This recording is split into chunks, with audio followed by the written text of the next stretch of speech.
কাল না হলেও পরশু আমরা যেরকম একটি বাংলাদেশ নিজেদের মনে কল্পনা করি, সেই বাংলাদেশের সূচনা আমরা দেখতে সক্ষম হব বলে আমি বিশ্বাস করি। এখানে আমরা 10 জন, মাত্র 10 জন মানুষকে আজকে আমরা হুইল চেয়ার দিচ্ছি। আন্দোলনের বাইরেও বিভিন্নভাবে সামাজিক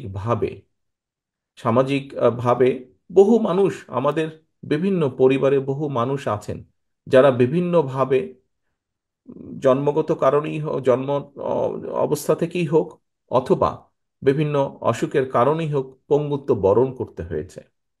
বাংলাদেশের সামাজিক অর্থনীতির প্রেক্ষাপটে যদি পরিবারের কোনো সদস্য পঙ্গু হয়ে থাকেন, সেই পরিবারের উপরে এটি বেশ একটি বোঝার মতন হয়ে থাকে, সেই পরিবারের কষ্ট অনেক বেড়ে যায়। আমি আমার ব্যক্তিগতভাবে নিজের যেটি ইচ্ছা, আহ, এখানে ডক্টর মকিত আছেন, ডক্টর মকিতের সাথে এই ব্যাপারে প্রায় বছর 2-3 আগে আমার একবার আলাপ হচ্ছিল। ওনার একটি প্রতিষ্ঠান আছে, যে প্রতিষ্ঠানের মাধ্যমে উনি চেষ্টা করেন যে এই ধরনের মানুষগুলোকে সহযোগিতা করার জন্য, যাতে করে তারা নিজেরা ইন্ডিপেন্ডেন্ট হতে পারে, নিজেরা চলাফেরা করতে পারে, যতটুকু সম্ভব আরেকজনের সহযোগিতা ছাড়া। বিএনপি ইনশাল্লাহ আগামীতে সরকার গঠনে সক্ষম হলে জনগণের সমর্থনে সরকারের পক্ষ থেকে আলাদাভাবে আমাদের একটি উদ্দেশ্য বা লক্ষ্য থাকবে, সমগ্র বাংলাদেশে সে যে পরিবারই সদস্য হোক, সচ্ছল হোক অসচ্ছল হোক, রাষ্ট্রের পক্ষ থেকে আমরা চেষ্টা করব যে সকল পরিবারে এরকম মানুষ আছে তাদের প্রতি সাহায্যের হাত বাড়িয়ে দেওয়া, তাদেরকে সহযোগিতার হাত বাড়িয়ে দেওয়া, যাতে সেই পঙ্গু মানুষগুলো যাতে করে সেই পঙ্গু মানুষগুলো নিজেরা যতটুকু সম্ভব স্বাবলম্বী হতে পারেন। প্রিয় উপস্থিতিবৃন্দ, আজকে বক্তব্য অনেক হয়ে গেছে।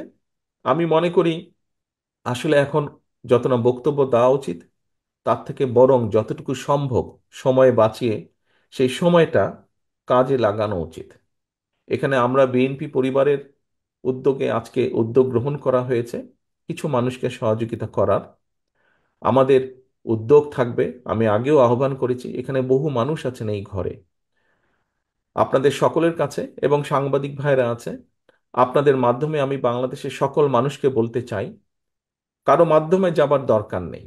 আপনি নিজে যদি মনে করেন যে আপনি 1 জন হোক, 2 জন হোক, 5 জন হোক, আপনার সামর্থ্য অনুযায়ী আপনি কাউকে সহযোগিতা করতে পারবেন, সেই মানুষটিকে কিছুটা হলেও চলাফেরায় হোক বা ভিন্নভাবে হোক স্বাবলম্বী করে দেওয়ার দয়া করে সহযোগিতার হাত বাড়িয়ে দিবেন। কোনো সংগঠনের সাথে জড়িত হবার প্রয়োজন নেই। আপনি সংগঠনের সাথেই যে জড়িত হতে হবে একটি কাজ করার জন্য, নট নেসেসারি। আপনি নিজ উদ্যোগে আপনার অবস্থান থেকে আপনি করতে পারেন। আমরা সকলে যদি সকলের সহযোগিতায় এগিয়ে আসি, আমি দৃঢ়ভাবে বিশ্বাস করি আজ না হলেও কাল, কাল না হলেও পরশু আমরা যেরকম একটি বাংলাদেশ নিজেদের মনে কল্পনা করি, সেই বাংলাদেশের সূচনা আমরা দেখতে সক্ষম হব বলে আমি বিশ্বাস করি। পরিশেষে আবারও আজকে যারা এখানে উপস্থিত হয়েছেন সকলে সুস্থতা কামনা করে, বিশেষ করে যে মানুষগুলোর পাশে আমরা দাঁড়ানোর আজকে চেষ্টা করছি, আমরা যাতে আরো বেশি সংখ্যক মানুষের প্রতি সহযোগিতার হাত বাড়িয়ে দিতে পারি, সেই দোয়া চেয়ে, সেই প্রত্যাশা রেখে আমার বক্তব্য শেষ করছি। আল্লাহ হাফেজ। বাংলাদেশ জিন্দাবাদ। বাংলাদেশ জাতীয়তাবাদীদের জিন্দাবাদ।